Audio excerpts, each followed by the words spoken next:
Bonjour à tous. Nous sommes privilégiés de revenir ce matin pour étudier la parole de Dieu dans le livre des Actes et nous allons regarder aujourd'hui le chapitre 23 dans la série sur le livre des Actes que nous sommes en train de faire en ce moment. Alors, nous voyons dans la suite de l'apôtre Paul, dans la suite de sa vie, de sa biographie écrite par Luc dans l'évangile des Actes, le programme de Dieu se déroule selon les prédictions qu'il avait faites déjà à Ananias, ce chrétien de la ville de Damas, par rapport à Saul de Tarse, juste après sa conversion. Selon Actes chapitre 9, verset 15,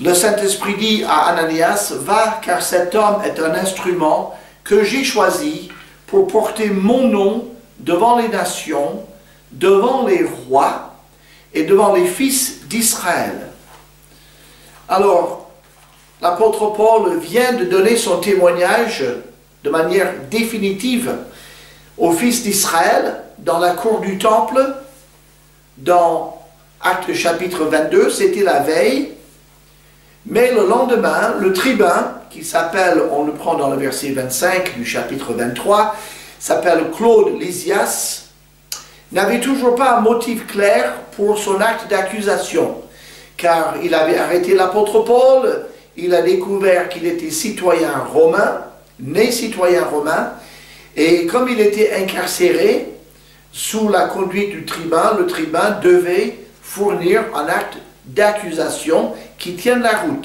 quelque chose de précis. Et donc, il ne trouvait pas, et donc, Dieu a mis en place un processus par lequel le tribun passera, l'apôtre Paul passera par ce processus pour l'accomplissement du plan que Dieu avait donné à son serviteur. Alors, depuis sa conversion et pendant ses 3 voyages missionnaires, l'apôtre Paul avait déjà prêché l'évangile aux nations, en Achaïe, en Macédoine, en Asie mineure notamment. Mais il n'avait pas encore annoncé l'évangile aux fils d'Israël. C'est ce qu'il a fait le jour avant. Et maintenant, la Bible dit, tu vas aussi annoncer l'évangile au roi. Et là, il n'avait pas encore pu faire, mais Dieu va diriger les circonstances pour que cette prédiction s'accomplisse. Dieu va donc devoir amener l'apôtre Paul jusqu'à Rome pour qu'il annonce l'évangile à l'empereur, à son entourage, mais avant cela, il va annoncer l'évangile à plusieurs hauts dignitaires de l'Empire romain. Et Dieu a choisi cet homme pour annoncer l'évangile aux grands de ce monde, aux grands de l'Empire romain. Mais ce n'est pas la première fois. Dieu avait déjà choisi un certain Joseph pour annoncer l'existence du Dieu d'Israël au pharaon d'Égypte. Et nous connaissons la brillante carrière de Joseph. Ensuite, Dieu s'est fait connaître aux empires babyloniens et à celui des Mèdes et des Perses, notamment à Nebuchadnezzar, à Cyrus, à Darius et à d'autres, mais par Daniel, son fidèle serviteur. Ensuite, Dieu a suscité Esther et Mardochée pour annoncer son existence à Ahasuérus dans le livre d'Esther. Et ainsi, Dieu recommence ici. Il est intéressé à tout le monde, aux petits comme aux grands, à faire connaître son évangile par son serviteur fidèle. Ici donc, c'est le tour de Paul d'annoncer l'évangile aux grands de son temps à l'Empire romain.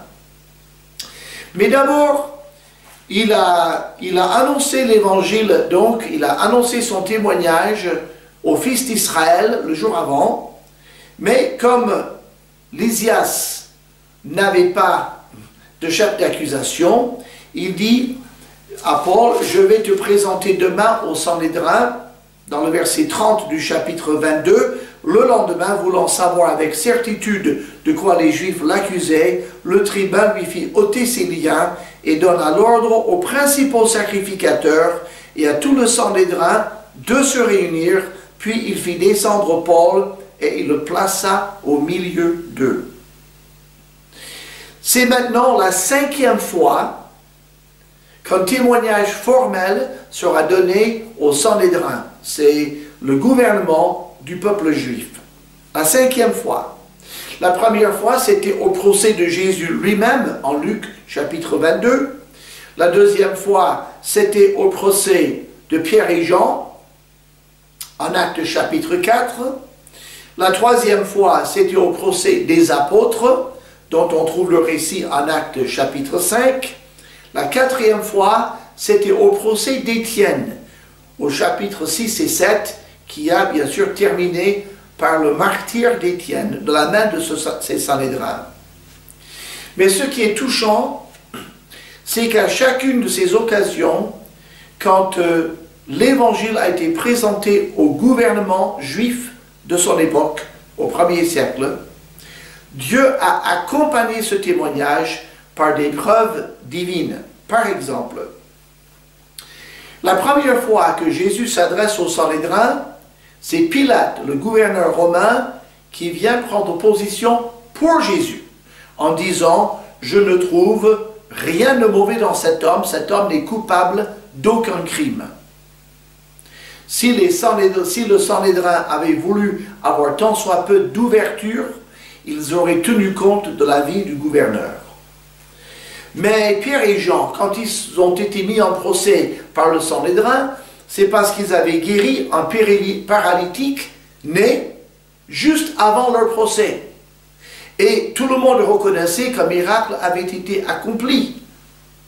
Et le Sanhédrin, au lieu d'honorer ce signe extraordinaire, il se posait la question, comment faire en sorte que le bruit ne se répande pas parmi le peuple? Cacher donc les preuves. Avant le procès des apôtres, il y a eu une multitude de guérisons et de miracles.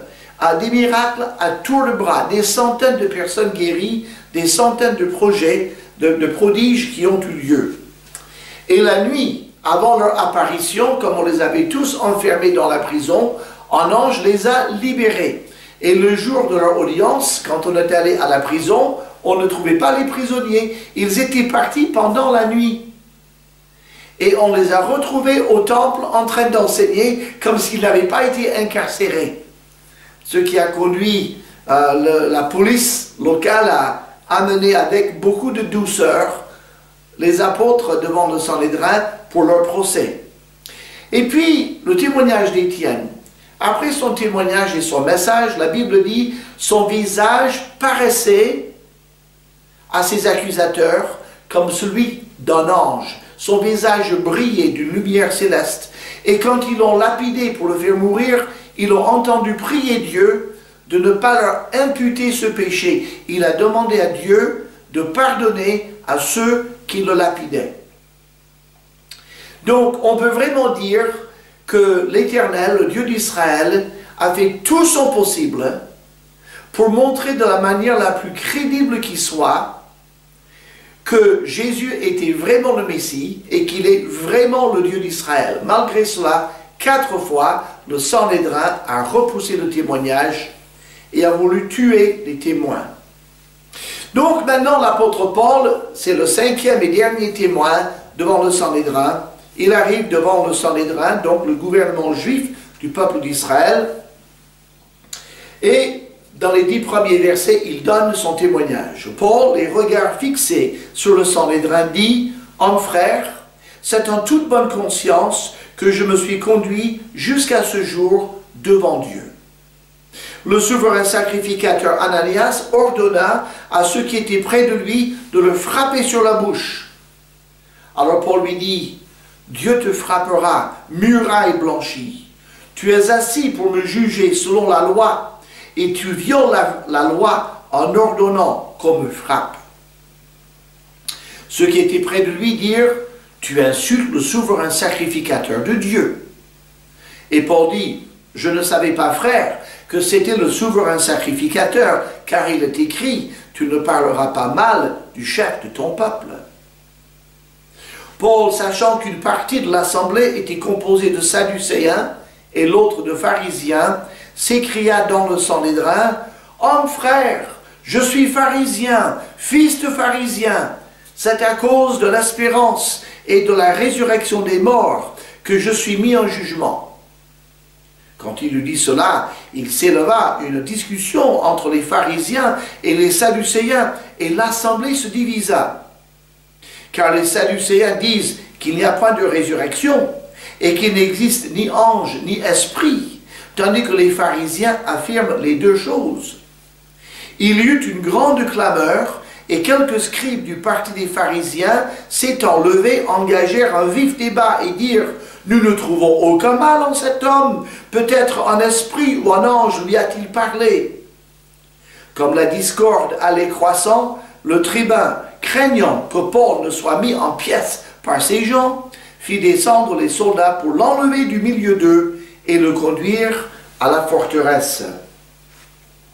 On pourrait appeler cette partie du chapitre un équilibre délicat. L'apôtre Paul doit exercer un équilibre dans cette situation extrêmement dangereuse. D'abord, il donne le témoignage de sa sincérité. Finalement, il ne donne que 2 phrases. On ne lui permet de dire que 2 phrases pendant cette présentation. Mais la première phrase, le témoignage de sa sincérité. Paul explique qu'il a toujours été sincère devant Dieu. Il a persécuté les chrétiens parce qu'il croyait que Jésus était un ennemi de Dieu, que Jésus était un charlatan et qu'il fallait à tout prix préserver l'honneur du Dieu d'Israël. C'est ce qu'il croyait. Quand il a compris qui était Jésus et qu'il était vraiment le Messie, alors il a passé le restant de sa vie à honorer Dieu en annonçant l'Évangile. Donc, il a toujours été sincère. Et c'est pour ça que Dieu a eu pitié de lui et lui a fait la révélation de sa personne. Devant ce témoignage de sincérité, qu'on pouvait quand même respecter, non, le souverain sacrificateur provoque l'apôtre Paul et il lui démontre sa haine. Il lui montre son esprit fermé à tout témoignage. Et au mépris de la loi, qui lui interdisait de frapper quelqu'un avant que son innocence ou sa culpabilité soit établie, alors qu'il démarre son témoignage, il ordonne qu'on le frappe. Alors, l'apôtre Paul met en évidence son hypocrisie. L'hypocrisie de ce souverain sacrificateur. Jésus avait déjà parlé aux chefs religieux. Il les avait traités de sépulcres blanchis, c'est-à-dire sentant la mort spirituelle dans leur cœur, étant spirituellement morts dans leur péché, mais présentant un bel extérieur de piété et de religiosité, des sépulcres blanchis. Et donc, quand l'apôtre Paul appelle cet homme « muraille blanchie », il fait allusion aux paroles de Jésus, en appelant le souverain sacrificateur une muraille blanchie. Mais, on l'avertit, attention, tu viens d'insulter le souverain sacrificateur de Dieu. Et c'est là qu'il y a cet équilibre. L'apôtre Paul dit vrai. Cet homme est un hypocrite. Cet homme est injuste, il a violé la loi. Il fallait le dire. Mais, devant le fait qu'il est le souverain sacrificateur, Paul montre son respect pour la fonction donnée par Dieu au souverain sacrificateur. Il montre par là son respect pour Dieu et tous les commandements de Dieu et le gouvernement que Dieu a mis en place. Tout en étant très clair sur les péchés des hommes qui occupent ces fonctions. Et c'est justement l'équilibre que nous devons avoir devant les autorités de notre pays. Il y a 2 pièges à éviter, c'est l'adoration des autorités et le mépris des autorités. Ni l'une ni l'autre n'est dans le plan de Dieu. La soumission aux autorités, comme étant établie par Dieu, est de notre devoir. Mais nous devons avoir les yeux ouverts et tout en respectant les autorités, comprendre que ce ne sont que des hommes et nous pouvons dénoncer le péché quand il y a lieu. Comme Jean-Baptiste qui a dit à Hérode qu'il avait péché contre l'Éternel en prenant la femme de son frère pour son épouse. C'était en adultère et Jean-Baptiste avait raison de le rappeler. Mais il a témoigné aussi à Hérode. Donc, Paul démontre maintenant, et il voit bien qu'il n'y a rien à tirer, il comprend que le Sanhédrin ne va pas croire son témoignage, comme il n'a jamais cru les témoignages des autres. Alors, il va montrer maintenant au Sanhédrin, à eux-mêmes et aux soldats romains qui assistent à la scène, que ces accusateurs ne sont pas unis entre eux. Ils sont profondément divisés. En fait, ils ne sont unis que contre Jésus-Christ. Ils ne sont pas unis autrement.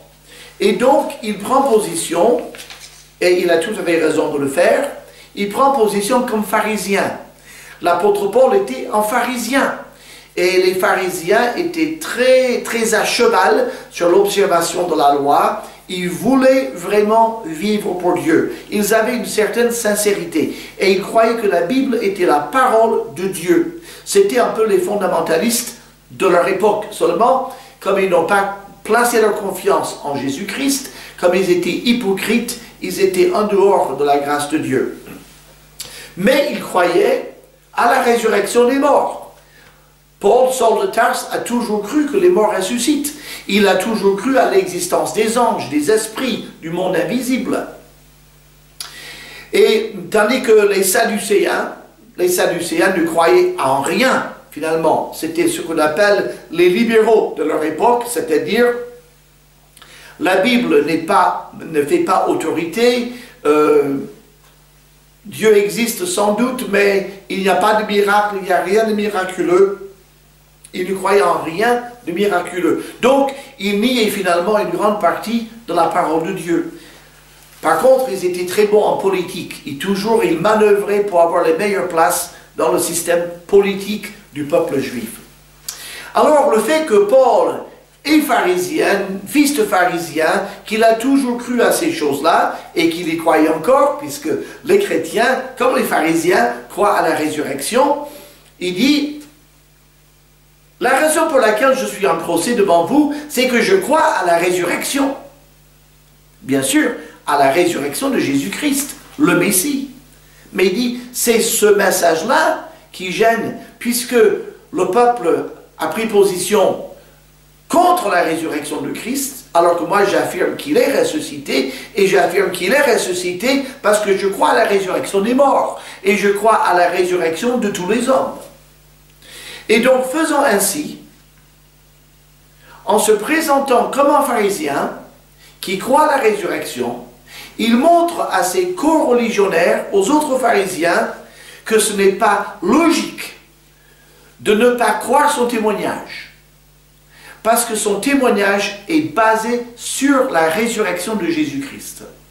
Et son témoignage est basé sur une vision que Dieu lui a donnée. C'était d'ailleurs tout le sens du témoignage qu'il avait donné le jour avant devant toute la communauté juive. Puisque les Sadducéens ne croyaient pas à ces doctrines, pourquoi les pharisiens se sont-ils unis aux Sadducéens pour se dresser contre le Messie? Ça n'avait rien de logique. Et ainsi, sans même pouvoir redonner son témoignage, l'apôtre Paul tend une dernière fois la main aux pharisiens pour dire: mais venez, croyez, puisque ça rentre dans vos doctrines. Croyez donc à la résurrection de Jésus, acceptez-le comme votre Messie, et séparez-vous de ces gens-là qui ne croient en rien, qui ne croient même pas à la parole de Dieu. Comment peuvent-ils croire à la résurrection de Jésus, puisqu'ils ne croient à la résurrection de personne? C'était brillant. Vraiment, dans la situation dans laquelle Paul se trouvait, on ne pouvait pas mieux faire, et pour témoigner, et pour tendre la main une dernière fois aux pharisiens, et pour prendre position pour le Seigneur. Voilà donc, il a maintenu cet équilibre délicat entre montrer du respect aux autorités établies par Dieu, appeler des hypocrites par leur nom, faire connaître sa sincérité, et mettre en place mettre en évidence la profonde division du peuple juif par rapport à la parole de Dieu. Alors maintenant, Dieu va faire intervenir toute la puissance de l'Empire romain. L'Empire romain, pour le coup, va devenir serviteur de Dieu. Tous ses fonctionnaires vont devenir ses serviteurs parce qu'il a son ambassadeur à protéger et à conduire dans tous ces témoignages qu'il doit faire. Comme son témoin, l'apôtre Paul doit annoncer l'évangile au roi. On n'entre pas chez un roi comme on veut. L'apôtre Paul va entrer dans la présence de plusieurs rois, de plusieurs hauts fonctionnaires, comme un prisonnier. Mais comme un prisonnier reconnu non coupable. Comme un homme que l'Empire doit protéger. Et donc maintenant c'est l'Empire, la protection de l'Empire romain. Et nous voyons à partir du verset 11, qui est le verset clé de tout le chapitre, la nuit suivante, le Seigneur apparut à Paul et dit, « Prends courage, car de même que tu as rendu témoignage de moi dans Jérusalem, il faut aussi que tu rendes témoignage dans Rome. » Jérusalem jusqu'à Rome, et tu vas témoigner pendant tout le long.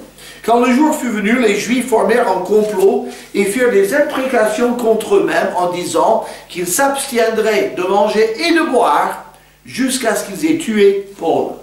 Ceux qui formèrent ce complot étaient plus de 40. Et ils allèrent trouver les principaux sacrificateurs et les anciens, auxquels ils dirent « Nous nous sommes engagés avec des imprécations contre nous-mêmes à ne rien manger jusqu'à ce que nous ayons tué Paul. Vous donc, maintenant, adressez-vous avec le Sanhédrin au tribun pour qu'il l'amène devant vous, comme si vous vouliez examiner la cause plus exactement, et nous, avant qu'il approche, nous sommes prêts à le tuer. » Le fils de la sœur de Paul, ayant eu connaissance du guet-apens, alla dans la forteresse en informer Paul. Paul appela l'un des centeniers et dit « Mène ce jeune homme vers le tribun, car il a quelque chose à lui rapporter. » Le centenier prit le jeune homme avec lui, le conduisit vers le tribun et dit « Le prisonnier Paul m'a appelé et il m'a prié de t'amener ce jeune homme qui a quelque chose à te dire. » Le tribun, prenant le jeune homme par la main et se retirant à l'écart, lui demanda « Qu'as-tu à m'annoncer » Il répondit « Les Juifs ont convenu de te prier d'amener Paul demain devant le Sanhédrin, comme si tu devais t'enquérir de lui plus exactement. Ne les écoute pas, car plus de 40 d'entre eux lui dressent en guet-apens et se sont engagés avec des imprécations contre eux-mêmes à ne rien manger ni boire jusqu'à ce qu'il les tué. Maintenant, ils sont prêts et n'attendent que ton consentement. » Le tribun renvoya le jeune homme après lui avoir recommandé de ne parler à personne de ce rapport qu'il lui avait fait. Ensuite, il appela 2 des centeniers et dit « Tenez prêts, dès la 3e heure de la nuit, 200 soldats, 70 cavaliers et 200 archers pour aller jusqu'à Césarée. Qu'il y ait aussi des montures pour Paul, afin qu'on le mène sain et sauf au gouverneur Félix. » Il écrivit une lettre ainsi conçue. « Claude Lysias, au très excellent gouverneur Félix, salut. Cet homme dont les Juifs s'étaient saisis allait être tué par eux lorsque je survins avec des soldats et le leur enlevé ayant appris qu'il était romain. Voulant connaître le motif pour lequel il l'accusait, je l'amenai devant leur Sanhédrin. J'ai trouvé qu'il était accusé au sujet de questions relatives à leur loi, mais qu'il n'avait commis aucun crime qui mérite la mort ou la prison. Informé que les Juifs lui dressaient des embûches, je te l'ai aussitôt envoyé en faisant savoir à ses accusateurs qu'ils ont à s'adresser eux-mêmes à toi, à Dieu. » Les soldats, selon l'ordre qu'ils avaient reçu, prirent Paul et le conduisirent pendant la nuit jusqu'à Antipatris. Le lendemain, laissant les cavaliers poursuivre la route avec lui, ils retournèrent à la forteresse. Arrivés à Césarée, les cavaliers remirent la lettre au gouverneur et lui présentèrent Paul. Le gouverneur, après avoir lu la lettre, demanda de quelle province était Paul. Ayant appris qu'il était de la Cilicie, « Je t'entendrai, dit-il, quand tes accusateurs seront venus, et il ordonna qu'on le garde dans le prétoire d'Hérode. Quelle circonstance rocambolesque! On peut voir ici, en 4 parties, comment l'Empire romain a protégé le serviteur de Dieu. D'abord, l'Empire romain a protégé l'apôtre Paul de la violence du Sanhédrin. Le tribun comprend maintenant le danger dans lequel se trouve Paul. Il est de son devoir de protéger sa vie. Et il comprend que par la proclamation par Paul de la résurrection, question de résurrection, oui ou non, il comprend en tous les cas que la question est théologique, la question est spirituelle, ou si vous préférez, philosophique. Mais il n'y a ici aucun crime. Il ne relève ni du droit pénal, ni du droit administratif. Il n'y a aucun crime. Cet homme n'a rien fait de mal. C'est un citoyen romain. Il est innocent. Il doit bénéficier de la protection de l'Empire romain. Ce serait une grave faute pour le tribun de ne pas assurer la sécurité d'un citoyen romain qui est innocent de tout crime. C'est le fameux état de droit. Et d'ailleurs, le droit français, le droit européen, le droit international, en France notamment, est basé sur le code de Napoléon, et Napoléon lui-même a basé son code sur le code de l'Empire romain. Donc, ce que nous connaissons comme état de droit, avec les privilèges et les responsabilités de tout citoyen, eh bien, Paul avait à peu près le même régime politique. Donc, sa sécurité doit être garantie par le gouvernement. Donc, il est protégé de la violence du Sanhédrin. Mais il est protégé de manière tout à fait miraculeuse par l'avertissement du neveu, de son propre neveu, le neveu de Paul. Ce qui est absolument touchant, c'est de voir d'abord que Paul a un neveu. Alors, c'est sa sœur. Paul donc a une sœur, c'est la première fois qu'on l'apprend. Cette sœur habite peut-être à Jérusalem. En tous les cas, le neveu se trouve à Jérusalem et le neveu connaît son oncle, donc Paul. Rien dans le récit de la vie de Paul jusqu'à présent, rien dans le Nouveau Testament ne nous permettait même de savoir que Paul avait des frères et des sœurs. Mais là, nous découvrons bien qu'il a une sœur, qu'il a un neveu. Ce neveu est un jeune homme qui apparemment est assez bien introduit dans le cercle du pouvoir, qui est un peu au courant de pas mal de choses, et il a vent de ce complot. Et ces informations sont tout à fait exactes.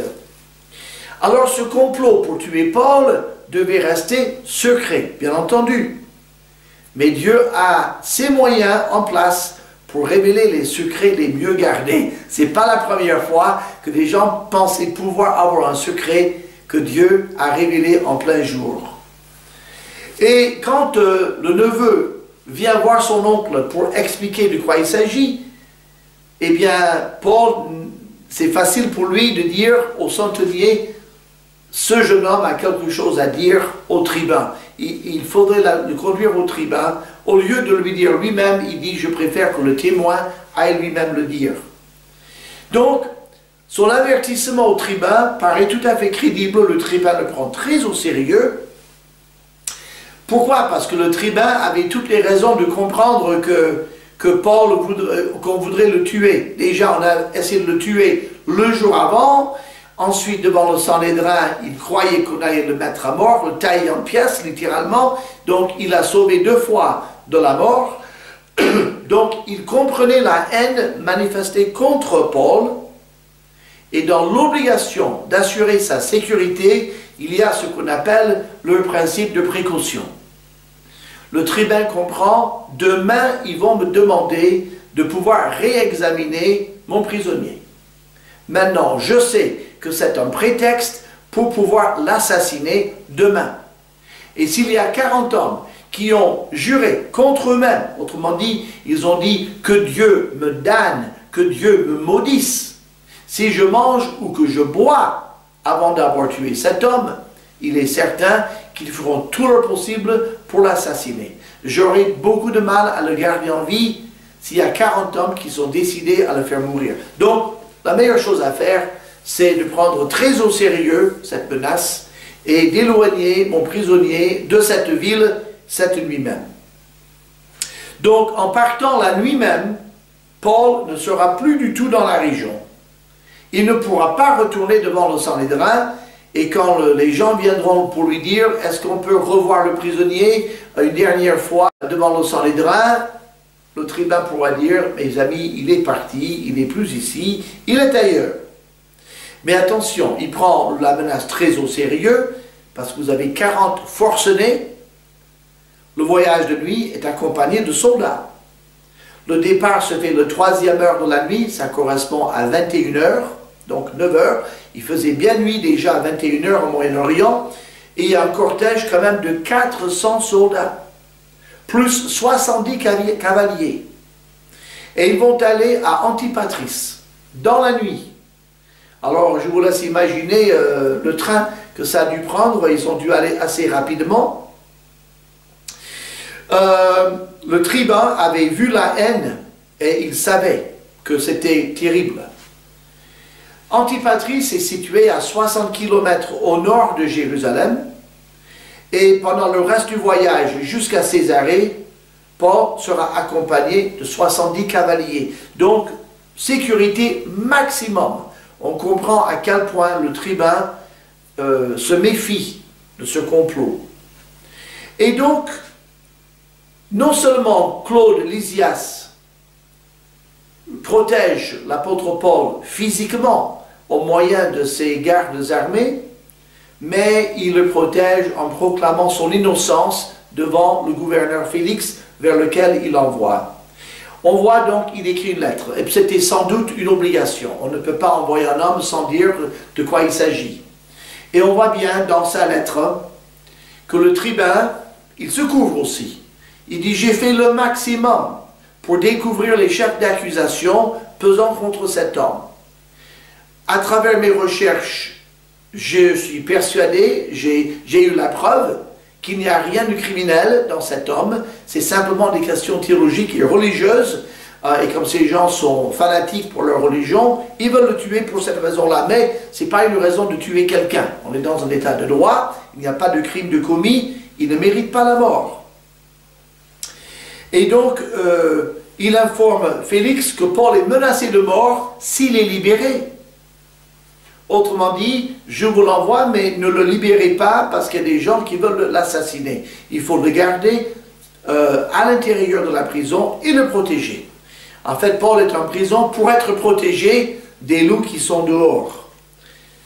Et donc, Paul a entamé par ces circonstances extraordinaires, il a entamé la première partie de son voyage qui l'amènera quelques 2 ans plus tard jusqu'à Rome. Il embarque ici dans la partie de son ministère où il rendra témoignage devant les hauts fonctionnaires et les rois de l'Empire romain. Il ne pourra leur rendre témoignage qu'en étant prisonnier sous leur escorte. Alors, qu'est-ce qui qualifie Paul pour porter un témoignage devant ces hauts fonctionnaires de l'Empire romain? Plusieurs choses. D'abord, une puissante rencontre avec Jésus sur le chemin de Damas. Son zèle pour le judaïsme et son passé de persécuteur rendent son témoignage poignant et crédible. Ensuite, sa connaissance du grec, de l'araméen et de l'hébreu lui permettent de s'adresser à tout homme de l'Empire romain de ce temps-là. Sa citoyenneté romaine le protège de bien des dangers et met l'Empire romain dans l'obligation d'assurer sa sécurité. Et puis, il a la capacité d'adapter l'Évangile à différentes cultures. Il peut se faire tout à tous expliquer l'Évangile à quelqu'un qui suit la loi de Dieu, un juif ou un grec, un païen. Il peut toujours adapter l'Évangile pour répondre aux besoins de chacun. Toutes ces choses font de lui un instrument choisi par Dieu pour faire ce travail. Mais en conclusion, pensez à ceci. Vous et moi, nous avons tous été choisis et équipés par Dieu pour accomplir le but pour lequel Dieu nous a créés. Dieu ne voudrait pas que vous soyez autrement. Dieu vous a préparé d'une manière la plus minutieuse qui soit pour le servir dans le domaine qu'il vous a confié. Faisons confiance à Dieu pour ordonner les circonstances de notre vie, pour nous permettre de le servir selon sa volonté. Prions Dieu. Notre Dieu et Père, merci pour ces instants que tu nous as donnés pour examiner de nouveau ta providence dans la vie de ton serviteur. Seigneur, tu peux faire des alliés de toute personne. Tu as pris en tribun, en gouverneur, des soldats, des archers, des cavaliers. Tu as pris toutes ces personnes pour accomplir ton plan et ton projet d'annoncer l'Évangile au roi du monde.